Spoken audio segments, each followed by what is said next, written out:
I am back with some more virtual travel. Today we're viewing the incredible history of 8 London streets. This video is done by History Hit, and I'm pretty excited to get to know more about London.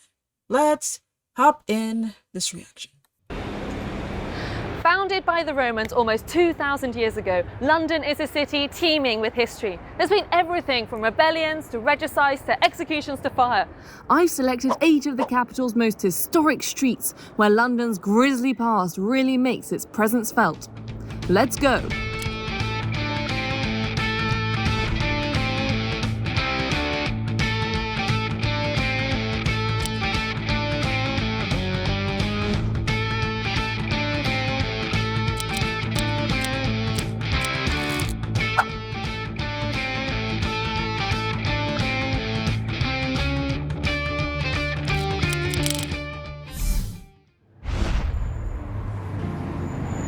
For 4 centuries, Tower Hill was where nobles imprisoned in the Tower of London here met their gruesome ends. The street hosted its first public execution in 1381 when the Archbishop of Canterbury, Simon Sudbury, had his head hacked off by a mob in the Peasants' Revolt.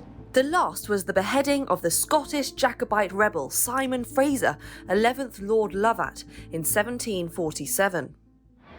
But there's more to Tower Hill than gory spectacle. One of the oldest parts of the city, it was the site of a Bronze Age settlement and is also home to remnants of the London Wall, built by the Romans to protect the city around 200 AD.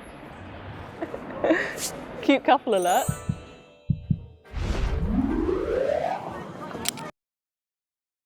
Okay, so far I just kind of wonder how this history was preserved for 200 years ago. This is what she said, that the Romans built it. Let's replay that. 1747. But there's more to Tower Hill than gory spectacle.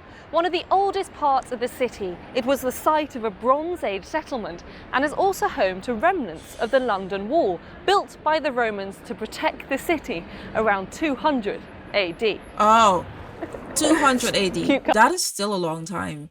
The way that history was kind of preserved for you or for people to be able to tell this story here is interesting.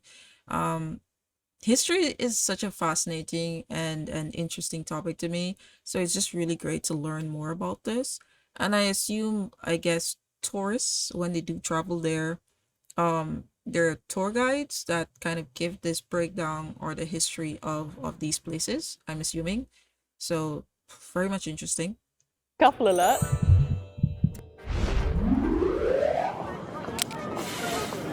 Part of the old Roman road to Colchester, Whitechapel Road has long been associated with the Whitechapel murders, attributed to Jack the Ripper. In 1888, the body of one of the first victims, Martha Tabram, was found stabbed 39 times in the street's George Yard building. Around the same time, Joseph Merrick, known as the Elephant Man, was displayed here as an attraction in the back room of a shop and later moved into the Royal London Hospital opposite. In 1936, Oswald Mosley and his British Union of Fascists were blocked from marching along Whitechapel Road during the Battle of Cable Street. The road's Blind Beggar pub is also famous as the spot where both the Salvation Army began in 1865 and where 100 years later... Oh my goodness, there is so much happening in these streets. So many memorable activities, good and bad, right? It's wow. Wow, the Blind Beggar. The Blind Beggar. Later, the notorious gangster Ronnie Cray shot rival George Cornell. Wow. Cornhill. The ancient heart of the UK capital, the City of London is brimming with history, and Cornhill is one of the most important thoroughfares. At one end sits the neoclassical Royal Exchange building, once a hub for city traders.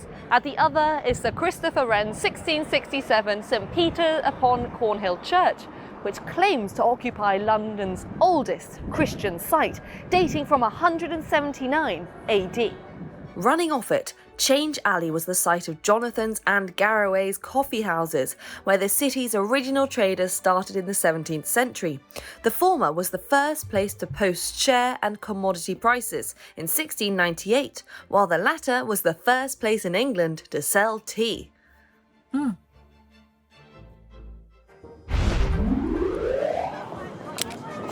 Tooley Street. Just south of the river, Tooley Street gets its name from the now demolished St Olaf's Church, itself named after Norway's King Olaf. In the 11th century, the future Norwegian monarch helped England's Ethelred the Unready against the city's Danish occupiers by pulling down nearby London Bridge with his longboats. The London Bridge is falling down, falling down, falling down. Do you know that? Do you know that? This is something like, I think, a nursery rhyme. They used to say the London Bridge is falling down, falling down, falling down. London Bridge is falling down, my fair lady. Like, what? I never knew anything. I don't know if it's connected, but the fact is, right? It sounds like there's some history there with that nursery rhyme. It came about probably due to certain events like that, you know. I still don't know the deep root of the history behind that nursery rhyme though. In 1861, the Tooley Street fire devastated the area. The blaze took 2 weeks to fully put out and led to the establishment of the capital's public-run fire brigade. In 1921, it was Ernest Shackleton's polar explorer vessel Quest, which was refitted here in Hayes Wharf. Famous residents here have included the romantic poet John Keats, who lived nearby while studying medicine, and George Orwell, who slept in a Tooley Street doss house before writing Down and Out in Paris and London. She's such a really good tour guide, aka historian. It takes a lot of time to actually study this and to be able to share the information in such an easy way for anyone who's watching to understand. So I really like her persona, the way she speaks, especially to learn this. Not exactly a street, but this London thoroughfare oozes history from every pavement crack. Dominated by the 52-metre Nelson's Column and flanked by the National Gallery, home to myriad old masters, the site was once prowled by cave lions, rhinos, elephants and hippos, according to excavation work. More recently, it's been the site of political rebellion. In 1848, the Chartist riots for social reform started in this square, and suffragettes were planting bombs here in 1913 and 1914. Wow. Anti-nuclear, anti-apartheid, anti-poll tax, anti-war and even anti-lockdown demos have all followed. Wow. Whitehall takes its name from the Palace of Whitehall, where Henry VIII lived, died and married both Anne Boleyn and Jane Seymour. Charles I was headed outside its banqueting house, which is the only part that survives, after fire destroyed the palace in 1698. Sir Robert Peel set up HQ at number 4 when starting his police force in 1829, and the premises later became known as Scotland Yard. Synonymous with UK government and home to numerous ministries, Whitehall has been a target for terrorists over the years. In 1991, the Provisional IRA fired mortars from Whitehall onto the adjacent Downing Street, one of them exploding in the gardens of number 10. Below ground, a network of secret bunkers built since the Second World War are designed to keep the country running in the event of an emergency.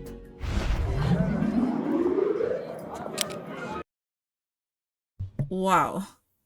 A lot has happened. A lot has happened. Even to the point of having secret bunkers being built underground. Oh, this is so fascinating, just looking at the map and just seeing how much history these streets have.